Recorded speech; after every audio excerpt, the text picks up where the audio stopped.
New tonight, a shooting at a bus stop is now a murder investigation. Last month, Ricardo Plata was shot several times and left for dead. He spent over a month in the ICU, but days ago, he lost his tough fight. Tonight, police are still looking for his killer. Also tonight, for the first time, we're hearing from the Plata family. And as they told me, they're just trying to make sense of this senseless act. I thought, that maybe he had a little bit longer.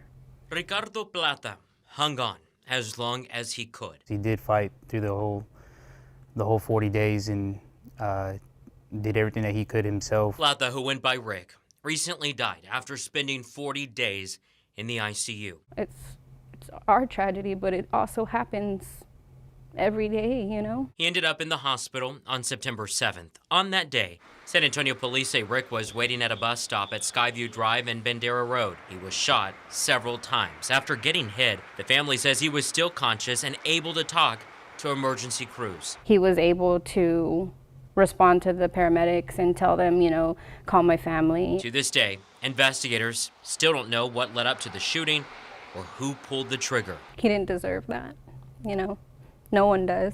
His niece and son say he was a loving man who deeply cared for others, especially his family.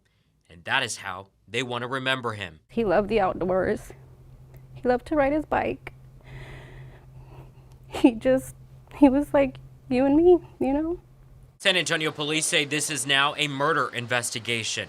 And as for Rick's son, he had this message to his father's killer. I hope you're comfortable in your life.